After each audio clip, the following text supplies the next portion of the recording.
بسم الله الرحمن الرحيم، والصلاة والسلام على أشرف المرسلين. مرحبا بكم مرة أخرى أبنائي بناتي التلاميذ.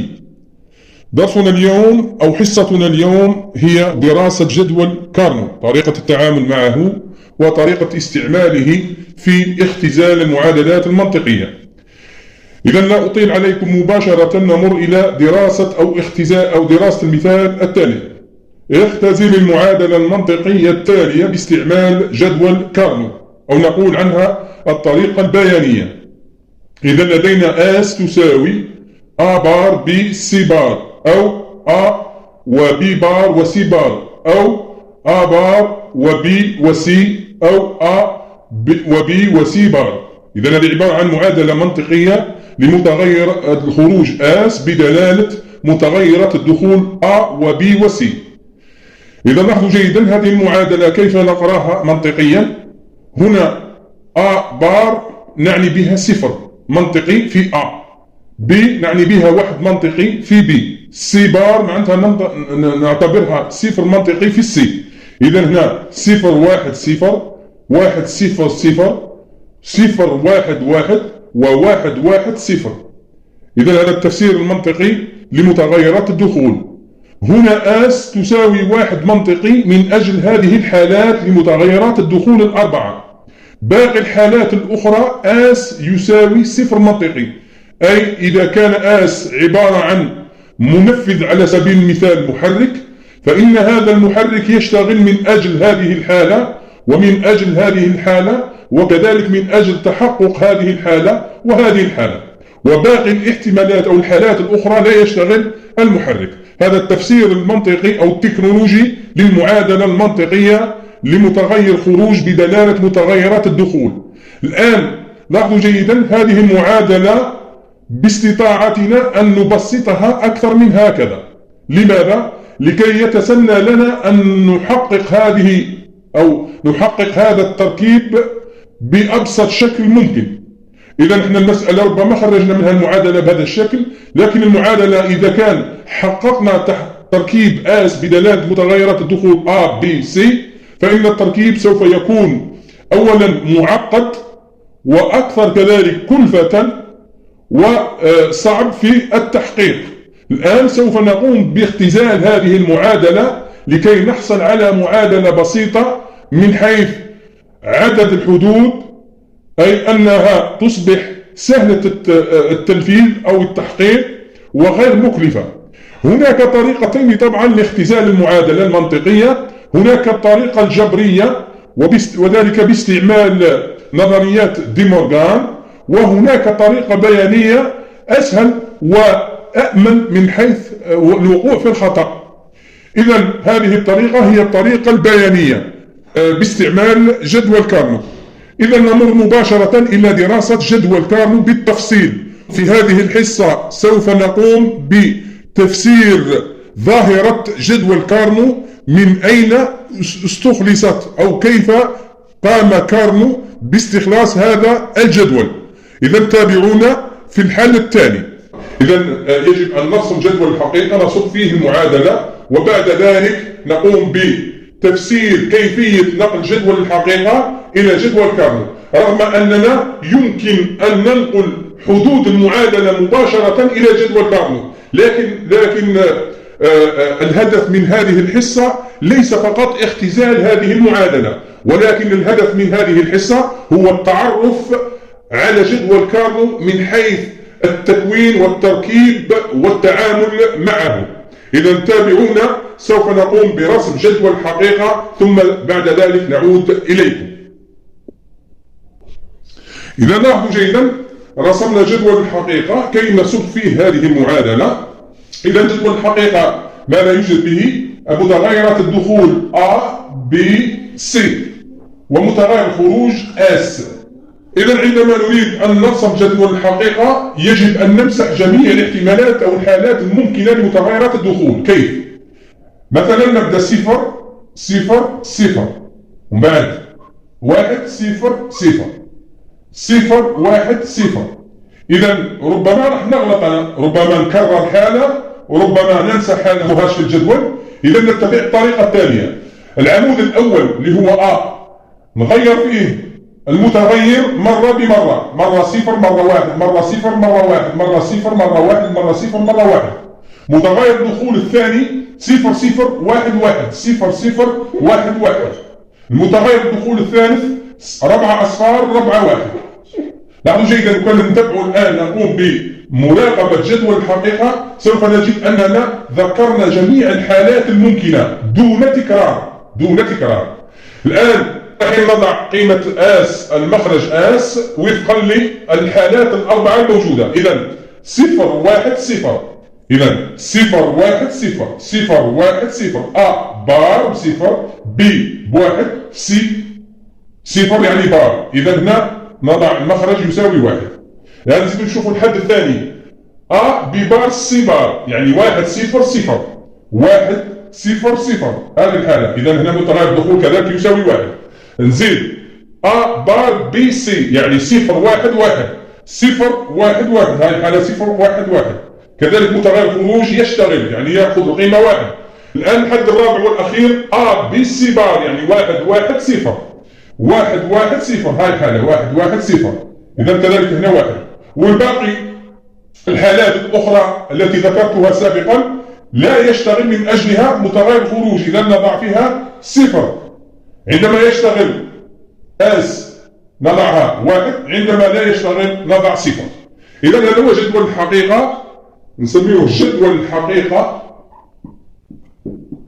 جدول الحقيقة بالتعداد الثنائي طبيعي، بالتعداد الثنائي الطبيعي. ماذا أعني بهذه الجملة؟ لاحظوا جيدا.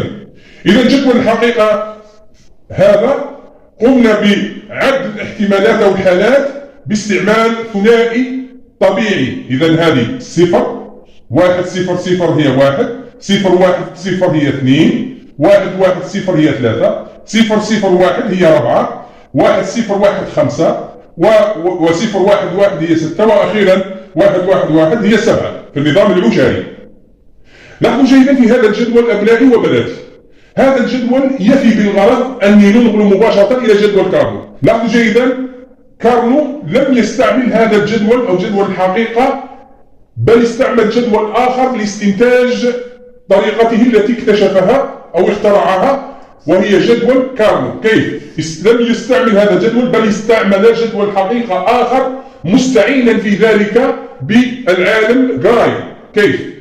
إذا استعمل نظام التعداد الانعكاسي، هذا السيستم بينار ريفليشي، وهذا السيستم بينار نورمال. إذا السيستم بينار ريفليشي انعكاسي سموه من بعد جراي، سموه باسمه نظام تعداد جراي. سوف نقوم بتحويل هذا الجدول إلى جدول جراي. قبل ما نحول لاحظوا جيدا، أريكم ما هو السبب الذي جعل كارنو يستعمل نظام جراي في جدول الحقيقة. لاحظوا جيدا، الآن عندما ننتقل من الحالة 0 0 0 إلى 1 0 0، فإن متغير الدخول A فقط هو الذي غير من حالته، كان صفرا وأصبح واحد منطقي. أما البي بقي صفرا صفرا، السي لم يغير حالته كذلك. الآن من الحالة 1 إلى 2، لاحظوا جيدا، من 1 إلى 2 الحالة 1 أو الحالة الثانية يعني رقم في النظام العشري هي 1. إذا 1 0 0 أصبحت 0 1 1، عفوا 0 1 0. إذا لاحظوا جيدا، السي لم يغير من حالته، لكن الأ غير من حالته من 0 إلى 1، وبي غير حالته من 0 إلى 1. إذا الأ والبي تغير في آن واحد. لاحظوا جيدا، لو أطلب من أحدكم أن يضغط أو يؤثر على تماسين في آن واحد، مثلا الأ والبي، إذا A و B تماسين لو أثرنا عليهما في آن واحد ماذا يحدث؟ إذا التماسين في هذه الحالة يأخذان القيمة، A تأخذ 0 و B 0. نريد أن نؤثر عليهما ليصبح 1 1. إذا لاحظوا جيدا، لو أثرنا على التماسين A و B في آن واحد ماذا يحدث؟ يا إما هناك حالتين ممكن أن نقع فيهما، يا إما نغلق الآ أولا إذا راح نحصل على 1، وبنا نؤثر عليه أو لم يستجيب بعد صفر. إذا نكون قد مررنا من الحالة 0 إلى 1 عبر حالة غير مرغوب فيها اللي هي 1-0. إذا لاحظوا جيدا 1-0 غير مطلوبة. إذا أنا طلبت منك أن تحقق الحالة 1-1 وليست 1-0 ثم 1-1. كذلك لو فرضنا أن البي هو الذي استجاب أولا، يعني الطلاق هو الأول، راح نمر إلى الحالة 1-0-1، وهذه الحالة 0-1 غير مرغوب فيها ولم أطلب منك أن تحقق هذه الحالة، لكنك مررت عليها مجبرا. لماذا؟ لأن التماسين مستحيل تطبيقيا أن يستجيبا في آن واحد، وهذه الحالة نسميها باللغة العربية المصادفة التكنولوجية أو الكهربائية التكنولوجية، باللغة الأجنبية نسميها لاليا تكنولوجيك. لاليا تكنولوجيك أي أن وقعنا في خطأ، ألا هو مررنا من الحالة 0 إلى 1 عبر يا إما الحالة 0 أو 1-0. إذا ماذا يحدث؟ يحدث هناك خطأ. إذا جراي خلصنا من هذه الحالة أو خلصنا من الوقوع في هذه الحالة باستعمال ماذا؟ باستعمال نظام تعداد جراي. لاحظوا جيدا تعداد جراي كيف يكون. إذا سوف ننقل هذا الجدول إلى الجدول الموالي. إذا نضع متغيرات الدخول من مرة أخرى من جديد A B C مخرج S. لاحظوا جيدا كيف ننقل هذا الجدول إلى هذا الجدول باستعمال هنا. إذا هنا جدول الحقيقة باستعمال تعداد جراي ثنائي جراي.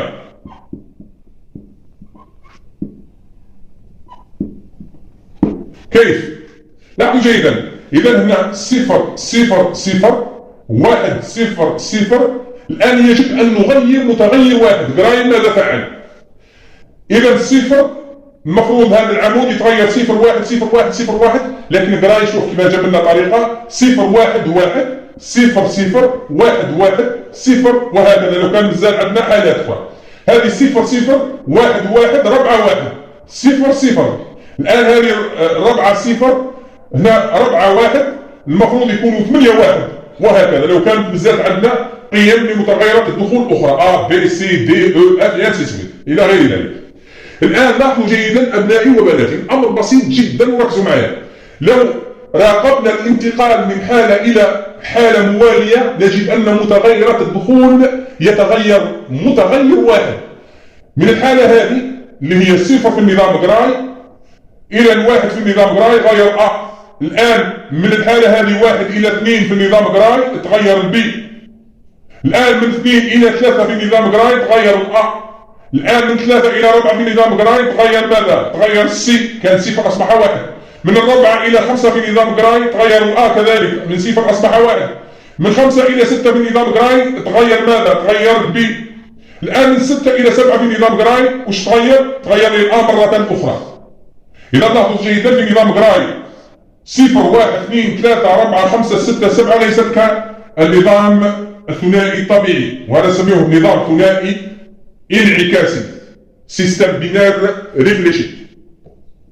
إذا هذا هو اللغز في هذا الجدول الجديد، أنه دائما تتغير، يعني باستطاعتنا عمليا تكنولوجيا أن ننتقل من الحالة 0 إلى 1، من 1 إلى 2، من 2 إلى 3، ونسمي هذه الحالة، ركزوا جيدا أبنائي وبناتي، هذه الحالة نسميها مجاورة لهذه الحالة.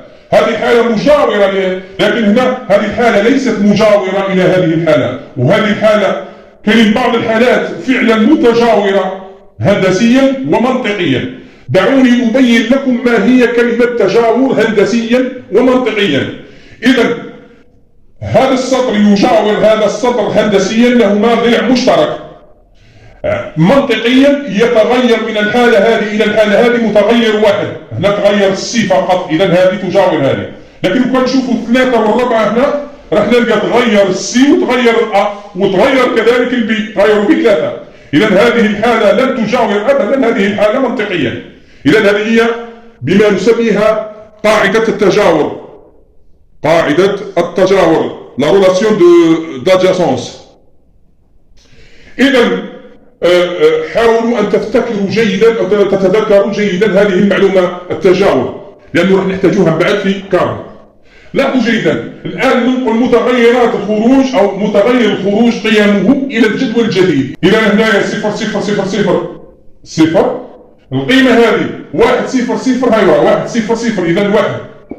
القيمة هذه 1 1 0 اللي هي 2 في جراي في بناء في ثنائي طبيعي شنو هي 3 1 1 0. إذا هنايا القيمة 1 1 0 1 إذا هنا 1.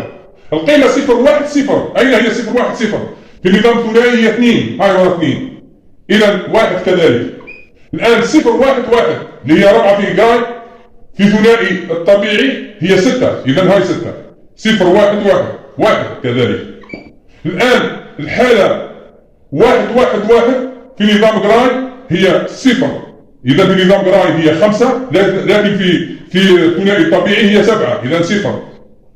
الآن 1 0 1 في نظام جراي هي 6 في الطبيعي هي 5 هاي 5 1 0 1 0. الآن 0 0 1 اللي هي 4 في الثنائي الطبيعي 7 في جراي إذا 4 وهي 4 0 0 1 0. لاحظوا جيدا أبنائي بناتي قلنا للانتقال من ثنائي الطبيعي إلى ثنائي انعكاسي نقلناها من جدول إلى جدول، لكن هناك طريقة رياضية أو منطقية لتحويل عدد من النظام الثنائي إلى نظام جراي. الآن لاحظوا جيدا على سبيل المثال لا على سبيل الحصر نهز القيمة 5 5 هذه هي 1 0 1 هذه في نظام ثنائي طبيعي نحولها إلى نظام جراي. شوفوا الطريقة كيفاش نزيد ذكرت فيها. إذا 1 0 1 أي عدد تقدر تضيف له أصفار من بعده نقدر نزيد هنا 70 0 لا يتغير العدد يكثر البتات فقط ولكن العدد هو نفسه اللي هو 5 في النظام الثنائي الطبيعي. إذا هذا 5 في النظام العشري. إذا لاحظوا جيدا كيف نحول هذا العدد من الثنائي الطبيعي إلى جراي. نضيف الصفر إلى الواحد ونحط النتيجة هنا 0 زائد 1 1 1 زائد 0 1 زائد 0 1 0 زائد 1 1. إذا في جراي يساوي هذا في النظام الطبيعي جراي. إذا 1 0 1 في النظام جراي تعطيني 1 1 1 وفعلا إذا هاي وراء 5 1 1 1. هنا في النظام جراي 1 1 1 في النظام جراي هي 5 لكن في النظام الثنائي الطبيعي هي 7. وين هاي 5 هاي 5 1 0 1 هاي 1 0 1 أصبحت 1 1 1. تحبوا تزيدوا تضربوا أمثلة أخرى فقط طبقوا القاعدة هذه 0 زائد 1 1 حطوه تحت 1 زائد 0 1 0 زائد 1 1 وكان الزر كاين الأعداد ديما نجمع الأول ثم الذي يليه ثم الذي يليه. إذا هذه الطريقة كيفاش نحول من الثنائي الطبيعي إلى ثنائي جراي ولذلك حصلنا على جدول الحقيقة المقابل لنا. الآن لاحظوا جيدا الآن لسنا في حاجة إلى هذا الجدول حاليا. الآن لسنا في حاجة إلى هذا الجدول للوصول إلى جدول كارل. لحظة وأعود إليكم. إذا مرة أخرى عدنا إليكم بعد ما حضرت هذا الجدول. لاحظوا جيدا هذا الجدول هو نفس هذا الجدول. إذا هذا جدول الحقيقة باستعمال تعداد جراي. لاحظوا جيدا نفسه فقط أنا حطيته في ورقة لكي أبين لكم كيف قام كارل بإنجاز أو إنشاء جدوله. إذا لاحظوا جيدا هذه A إذا A هذه B هذه C هذا المخرج S. نعود نكتبها هنا فقط لأني راح ندير لكم واحد العملية بسيطة جدا. لاحظوا جيدا هذا الجدول إذا هذه الحالات الأربعة لاحظوا جيدا الحالات الأربعة لمتغيرات الدخول هي نفس هذه الحالات الأربعة. هذه الحالات الأربعة من أجل C تساوي 0 وهذه الحالات الأربعة من أجل C تساوي 1 منطقي واضحة. إذا لاحظوا جيدا 0 0 0 0 1 0 1 0 1 1 1 1 0 1 0 1. شوفوا جدول كارل كيف نحصل عليه بهذه العملية بسيطة جدا. إذا لاحظوا جيدا إذا هذه الحالات مع هذه الحالات لن تتغير فقط تغير السي، كان صفر أصبح واحد. يعني هذا العمود أبنائي وبناتي يجاور هذا العمود، وهذا العمود يجاور هذا العمود. لاحظوا جيدا، نجيب الآن جدول هذا وندير له هكذا ونحطه هنا. لاحظوا جيدا، إذا لاحظوا جيدا الفكرة بسيطة جدا. إذا حصلنا على جدول كارنو. لاحظوا جيدا، إذا أين هو جدول كارنو؟ ها هو جدول كارنو. إذا لاحظوا جيدا الآن ننقل جدول الحقيقة هذا في السبورة لأنه راح نحتاجوه. إذا لاحظوا جيدا هذا هو جدول كارنو. الآن ننقل هذا الجدول منا.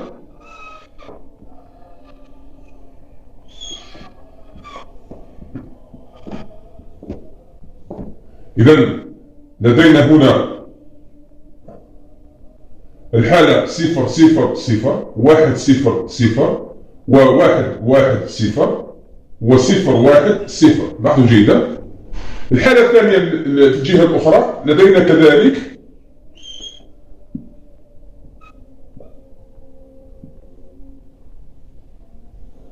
كذلك صفر صفر واحد. الآن لاحظوا جيدا، الآن صفر صفر واحد لماذا جاءت في هذا الاتجاه A B C؟ لأن الجدول كان في هذا الاتجاه، وعندما صعد إلى الأعلى أصبحت الA كانت من هي ولا جاءت في الجهة الأخرى؟ كانت في الجهة اليمنى أصبحت في الجهة اليسرى. إذا هنا نكتب صفر صفر صفر صفر وهنا الآس بواحد. إذا واحد واحد واحد. الآن واحد صفر واحد صفر واحد واحد واحد واحد صفر واحد صفر واحد. الحالة هذه بالنسبة للحالات حالات A و B، وهذه A كذلك و B، وهذه C. لاحظوا جيدا الأمر بسيط جدا. الآن نحذف هنايا هذا العمود من أجل C يساوي واحد، من أجل C يساوي واحد نحط C هنا يساوي واحد. هذه الحالة من أجل C يساوي صفر نحط الصفر هنا. إذا هذه الحالة هنا، هذه الحالات هي نفسها هذه. إذا لا داعي باش نوضع هذه الحالات. إذا نمسح الحالات هذه ونضع هذه الحالات من الجهة هذه. إذا راح نشوف حصلنا على جدول كارنو. هذا هنايا السي وهذه تغيرات A B. إذا صفر صفر واحد صفر واحد واحد صفر واحد ومن صفر واحد لسي. إذا هذا هو جدول كارنو تم استنتاجه من جدول الحقيقة مباشرة. أنا مش راح نقول لك مثلا هاو جدول كارنو كيفاش بدا ونصب منه جدول الحقيقة، اللي راح تشوفوها منا فيما يأتي. الآن صفر واحد واحد واحد متغيرات خروج اس. إذا صفر صفر صفر واحد. إذا هذا هو جدول كارنو حصلنا عليه من خلال جدول الحقيقة باستعمال نظام ثنائي انعكاسي ونسميه نظام ثنائي جراي. الآن لاحظوا جيدا، الآن نعاود نرسم جدول كارنو أفقيا بعد ما استنتجناه من جدول الحقيقة السابق هذا. إذا هذه معادلة اس اللي هي هنا ار بي هكذا. ار بي شنو هي؟ صفر صفر واحد صفر واحد واحد صفر واحد صفر صفر واحد صفر واحد واحد وصفر واحد، والسي صفر واحد. هذا السي. إذا هنا الحالة صفر صفر صفر صفر تعطيني صفر. إذا هذه صفر، هذا واحد، هذا واحد، وكذلك هذا واحد. هنا صفر صفر صفر صفر واحد صفر صفر صفر صفر واحد. إذا الآن نمسح هذا الجدول ونتعامل مع الجدول هذا اللي هو نفسه طبعا. إذا لاحظوا أبنائي، ممكن البعض منكم يتساءل يقول لك الشيخ احنا يعني قلنا في جدول الحقيقة ومن بعد قلت لنا جدول الحقيقة بتعداد جراي وبعد خرجت لنا جدول كارنو، فهمنا مباشرة كيفاش نختزل جدول كارنو وخلاص. لا يا أبنائي، أنا هنا حبيت أقول لكم أنايا أو حبيت نبين كيف تم استنتاج جدول كارنو. الآن كيفية استعمال جدول كارنو راح نشوفوها. الآن قبل ما نبدأ نجمع باش نختزل المعادلة من جدول كارنو نعطي القواعد التي وضعها كارنو لاستخراج معادلة مختزلة من هذا الجدول. إذا القاعدة تقول هناك 4 شروط يجب أن تتحقق في التعامل مع جدول كارنو. أول حاجة نريد أن نجمع الخانات التي تساوي يكون متغير الخروج فيها يساوي 1. إذا هنايا القاعدة الأولى يجب تجميع الخانات أين آس يساوي 1. هذه الأولى. ثانيا يجب تجميع الخانات فقط المتجاورة. الخانات المتجاورة. القاعدة الثالثة وش هي؟ يجب تجميع الخانات بعدد 2 أس آن خانة. كيف؟ إذا 2 أس آن خانة يعني آن هذا عبارة عن عدد طبيعي، يعني قادر 2 أس 0، 2 أس 1، 2 أس 2، 2 أس 4، 3 عفوا، 2 أس 4 وهكذا. 2 أس 2 هي 1 يعني خانة واحدة، 2 أس 1 هي 2 يعني خانتين، 2 أس 2 4، 2 أس 3 8، 2 أس 4 16. إذا باستطاعتك أنك تجمع فقط الأعداد أو عدد الخانات بهذا الشكل، يعني فقط يا خانة واحدة يا خانتين يا 4 خانات يا 8 خانات يا 16 خانة وهكذا حسب الجدول كل ما يكون كبير. في الحالة هذه نقدر فقط نجمعوا ممكن 8. إذا 8 كنعود هذا الكل يساوي 1 معناتها آس دائما يساوي 1. إذا هنا كان بعض الشيخ يقول لي نقدر نجمع 6. لا ما عنديش الحق، لأنه 6 ما نقدرش نكتبوها من عيار قوة 2. قوة أساسها 2 وذات أس طبيعي، ما نقدرش نكتب 6 2 أس كذا. الآن هذوما القواعد الأربعة. القاعدة الرابعة عفوا هذه القواعد الثلاث. إذا القاعدة الرابعة وش هي؟ يجب تجميع أكبر عدد ممكن من الخانات. نعطي مثال على تجميع مثلا واحد ممكن مثلا لو كان عندنا مثلا هنا واحد يقول لك أنا نجمع مثلا خانتين وخانة والله وخانتين، نقول له خطأ، لأنه التجميع 4 خانات راح يعطيك معادلة أبسط من الشيء اللي درته. إذا في هذه الحالة تكون قد استخرجت معادلة منطقية من جدول كارنو ليست كاملة التبسيط. إذا لازم تختار أكبر عدد ممكن. هنا نقدر نختار 4 ونختار هذا الزوج. هذا ما أردت أن أقول بالنسبة إلى تجميع أكبر عدد ممكن من الخانات. الآن وفقا لهذه الشروط تجميع الخانات التي تساوي 1. إذا كاين واحد يقول لك مثلا نجمع أنا ال4 هذا، ما عندكش الحق لأنه كاين صفر هنا. إذا لازم يكونوا كامل الخانات تحمل قيمة متغير الخروج تساوي 1. تجميع الخانات المتجاورة يعني ما نقدرش نجمعوا هذه الخانة مع هذه الخانة يعني ما همش متجاورين. الخانات المتجاورين فقط في جدول كارنو هي الخانات التي بينها ضلع مشترك، هذه وهذه مثلا. لأنه كي استخرجنا جدول كارنو استعملنا جدول الحقيقة بنظام أجراي، يعني راح نلقاو الخانات التي لديها ضلع مشترك جميعها متجاورة، هذه تجاور هذه تجاور هذه وهكذا. تجميع الخانات بالعدد 2 أس آن. تجميع أكبر عدد ممكن من الخانات. الآن لدينا التجميع هذا، إذا عندنا هذه الخانتين ولدينا تجميع هذا. كذلك نضيف قاعدة أخرى 5. يجب تجميع جميع الخانات من أجل آس يساوي 1 دون استثناء. يعني كان يقول عندنا خانة هنا فيها 1 ما لازمش نخليها، لازم نجمعها. إذا لو كان نخليها معناتها بلي راه المعادلة اللي راح تخرج لك غلطة فيها نقص. إذا لازم تجمع كامل الخانات اللي فيها 1 منطقي للمخرج آس. إذا نرجع هذه صفر.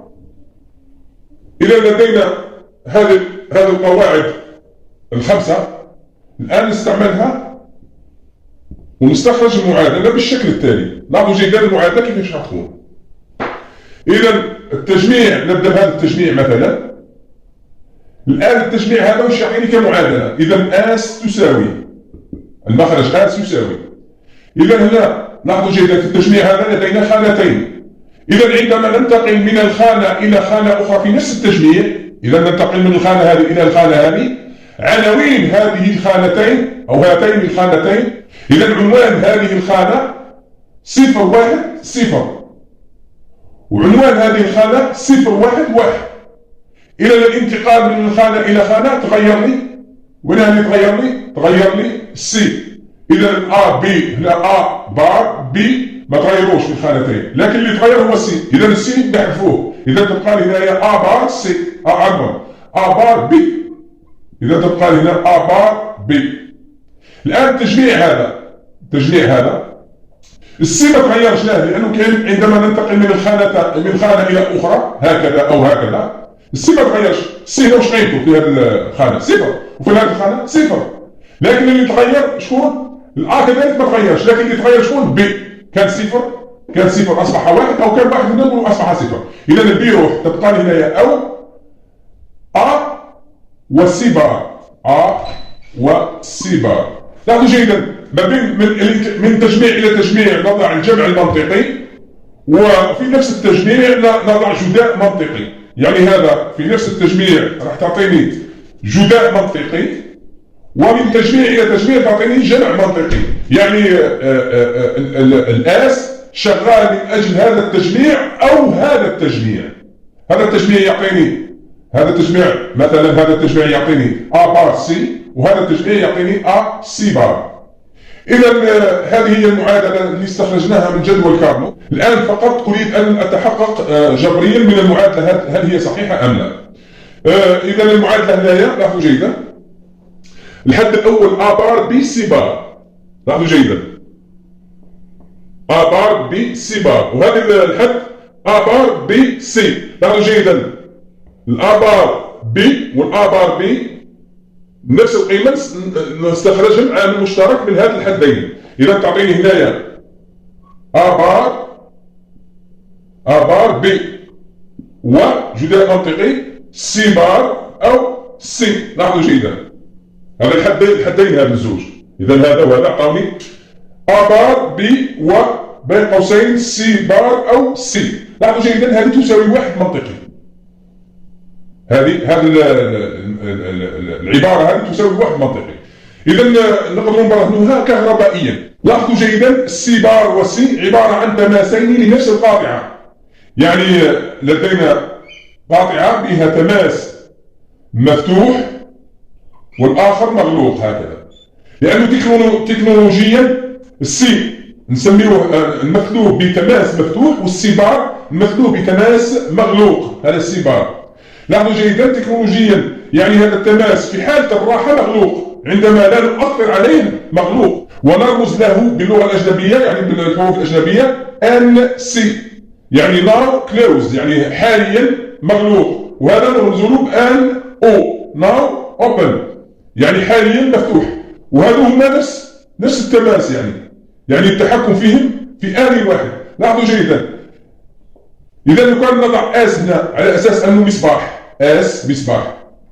لاحظوا جيدا عندما لا نؤثر لا على السي ولا على السي بار، لأنه يعني يتأثر على واحد يتأثر الآخر لأنه نفس التحكم. إذا في هذه الحالة اس يساوي واحد، عندما نؤثر عليهما في آن واحد كذلك اس يساوي واحد. إذا هذه المعادلة هذه دائما يعني اس دائما يساوي واحد. لاحظوا جيدا إذا لاحظوا جيدا يعني هذا يساوي واحد منطقي. إذا هذا واحد منطقي في A بار و B كذلك تساوي A بار و B. هذا الواحد منطقي. إذا كان نحذف هذه ونكتفي مكانها واحد منطقي. A بار B في واحد تساوي A بار في B، لأن الواحد منطقي كذلك ما يأثرش. إذا نحاول هذه نبرهنوها كهربائيا. لاحظوا جيدا A بار و B عبارة عن تماسين على التسلسل. إذا A بار تماس مغلوق في حالة الراحة، إذا هذا A بار. البي تماس مفتوح في حالة الراحة، إذا هذا بي. لاحظوا جيدا ايش معناها واحد؟ معناها واحد هو سلك دائم الغلق، يعني ماهوش تماس نأثر عليه تفتح ولا. إذا السلك هذا ما يأثرش اللي هو واحد منطقي. يعني دائما يعني ماهوش قيمه مجهوله كما ا وبي نقدروا نغيروا القيمه تاعهم. اذا هذا يبقى ديما واحد، اذا ما ياثرش المعادله. اذا نقدر نحذف نقول ا بار وبي وواحد تساوي ا بار وبي. لاحظوا جيدا. اذا نقدر نحذف الواحد.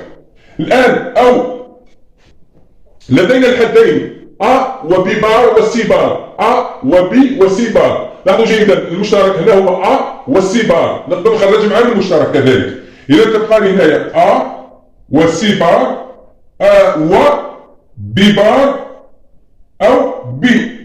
نفس الشيء هذه كما شفنا الحاله اللي قبلها. اذا هذا واحد منطقي و سي بار في وواحد منطقي تساوي سي بار. اذا كذلك نفس الشيء هاد الحدين راح يعطيوني سي بار. سي بار. لاحظوا جيدا المقارنه بين المعادلتين نفسهم. اس تساوي ا بار بي او ا وسي بار نفس الشيء هنا. إذا لاحظوا جيدا أبنائي بناتي راح نجري مثال آخر لاختزال المعادلة. إذا بالطريقة البيانية اختزل المعادلة المنطقية التالية باستعمال جدول كارنو. راح نرسم جدول كارنو ونصب المعادلة مباشرة في جدول كارنو بدون ما نلجأ إلى جدول الحقيقة. إذا لاحظوا جيدا نرسم جدول كارنو لأنه سبق خلاص دوكا عندنا نعرفوا نرسموا جدول كارنو. جدول كارنو هنا عندنا كذلك 3 متغيرات دخول. إذا نرسم جدول كارنو ل8 حالات أو 8 احتمالات. إذا نفس الشيء هنا هذا المتغير الخروج اس، هنا ا بي. لاحظوا جيدا أبنائي الأمر بسيط جدا، دائما اكتبوها ا بي سي.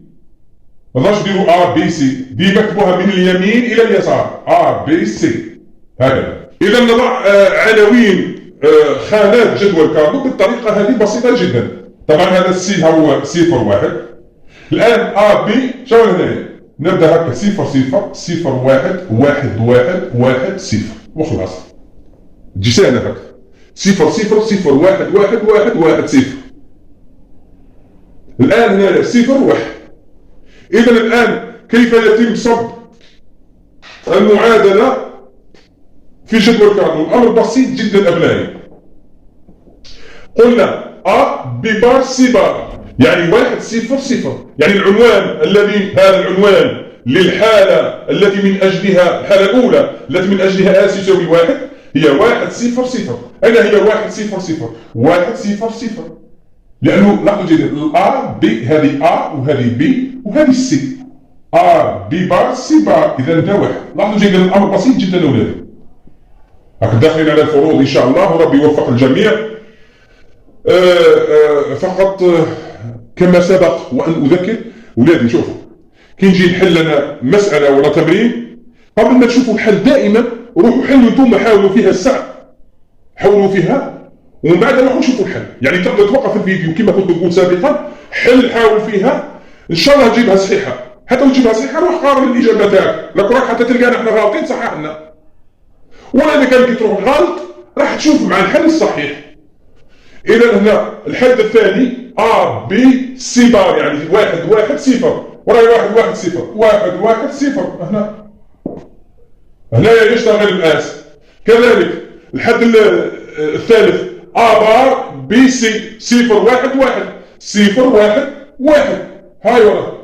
إذا العمود هذا يتقاطع مع السطر هذا. السطر هنا وش فيه؟ سي يساوي 1 وهذا العمود هو ا بار بي. إذا ها ورا. إذا هنا 1. الحد هذا ا بي سي يعني 1 1 1. هذه 1 1 أو العمود يتقاطع مع الواحد. إذا هنا 1. الحد الأخير ا بي بار سي يعني 1 0 1 1 0 1. 1 الأ 1 والبي 0 والسي 1. 1 سي يعني ا بي بار سي. ا بي بار سي هنا 1.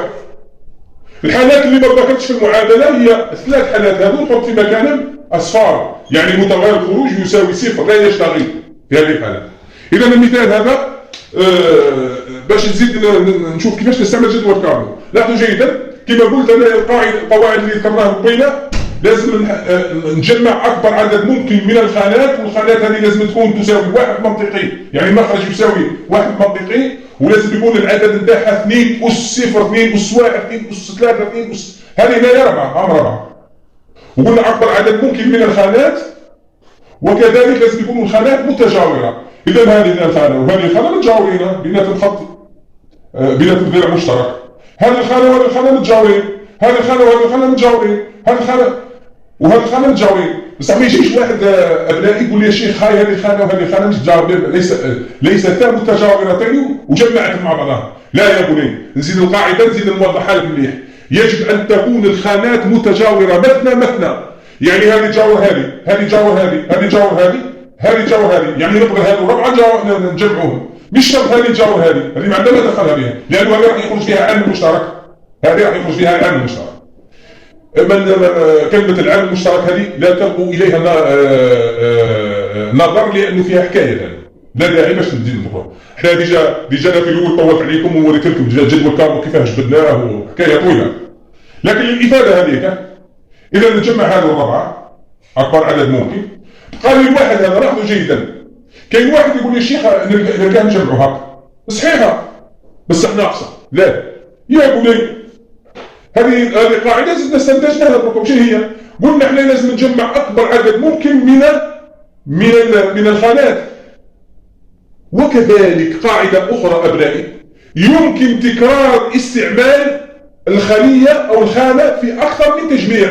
يعني هذا الواحد هذا يجاور هذا الواحد، يعني الخانة هذه تجاور هذه الخانة. هذا الخانة يا أبنائي باستطاعتك أن تستعملها مرة أخرى في تجميع آخر كهكذا. إذا حصلنا على تجميع كبير ب4 خانات وتجميع صغير بخانتين، خير ما دير تجميع بخانة واحدة راح يخرج لك الأعداد المعادلة ما زالت قابلة للتبسيط. وتحبوا حتى نجربوا نديروا خانة فريدة ونديروا هذو 4 خانات ونديروا تاع 2 خانات، وهذه نلقاو باللي الخانة اللي درنا خانة واحدة نقدروا نزيدوا نبسطوها جبريا، وهذه هنايا ما نقدرش نبسطها طول هذه. نقدر نشوف. إذا آس يساوي، إذا لاحظوا جيدا آس واش راح يساوي؟ التجميع الكبير هذا أبنائي، لأنه كل ما تكبر التجميع، لاحظوا جيدا الأمر أبسط مما تتصورون أبنائي. كل ما تكبر التجميع كل ما تكثر الاحتمالات نتاع متغيرات الدخول، يعني تكبر متغيرات الدخول اللي تغير حالتها، لأنه احنا قلنا اللي غير حالته نحذفوه من المعادلة. إذا هذا هو اللغز في تكبير عدد خانات التجميع. إذا لاحظوا جيدا كي ننتقل من الخانة هذه إلى الخانة هذه إلى الخانة هذه إلى الخانة هذه، اللي تغير حالته A ولا B ولا C نحيوه. إذا لاحظوا جيدا كي مثلا ننتقل من الخانة هذه للخانة هذه، شكون اللي تغير من هذا؟ شوف هنا العنوان تاع الخانة هذه شو هو؟ 1 1 0، وهذه الخانة 1 0 1، شكون اللي تغير؟ السي قاعد كيما راها 0 0، والبي والA قاعد كيما راها 1 1، لكن البي غير حالته. إذا البي هذا نحوه من المعادلة، نزيدوا. الآن ننتقلوا عموديا. كي ننتقل من الخانة هذه للخانة هذه ولا من الخانة هذه للخانة هذه، عندنا السي غير حالته، كان في الصفر ولا 1 حتى السيرو. إذا هذا واش التجميع واش يعطيني؟ يعطيني فقط شوفوا أبنائي، يعطيني فقط إذا هذا التجميع اعطاني فقط المتغير أو متغير دخول واضحة. الآن نزيدوا التجميع الصغير هذا. إذا لاحظوا جيدا الانتقال من الخانة هذه إلى الخانة هذه، وشكون اللي تغير؟ تغير الA تغير، والبي ما غيرش حالته، السي ما غيرش حالته. إذا هذا التجميع واش يعطيني؟ يعطيني بي وسي أو بي وسي. إذا هذا هو المثال ينتهي بهذا الشكل. إذا هذه هي أبسط شكل للمعادلة هذه. ما كانش ما تقدرش تزيد تختزل أكثر من هكا. فقط شوف باش ينتبهوا باش يستفادوا ولادي مليح، باش يستفادوا، وخاصة اللي حاب يكون ذكي شوية. أنا شوف نحي التجميع هذا وندير هذا تاع واحد بعد. لاحظوا جيدا التجميع تاع واحد هذا ايش يعطيني؟ شكون اللي تغير هنا؟ ما كان حتى واحد تغير، لا الA ولا البي ولا السي. إذا هذه واش تكتبها شوف لاحظوا جيدا تكتبها A بار وبي وسي، A بار وبي وسي، A بار وبي وسي. إذا نظرية دي مورغان واش تقول لك؟ تقول لك A أو A بار وبي سي يروح الA هذا. إذا هذه زدت اختزلتها جبريا. لكن لو استعملنا هذا التجميع هكذا لحذفنا الA بدون أن نلجأ إلى الاختزال الجبري. إذا لو وجدنا هنا بي وسي الA يروح نغير حالته من هذه القناة. إذا هذه هي المعادلة النهائية على أبسط شكل ممكن. هكذا تنتهي هذه الحصة، وإن أصبت فمن الله وحده، وإن أخطأت فمن نفسي ومن الشيطان، ولا حول ولا قوة إلا بالله. أبنائي بناتي، انتظروني في حصة أخرى إن شاء الله، إذا كان في العمر بقية إن شاء الله. والسلام عليكم ورحمة الله تعالى وبركاته.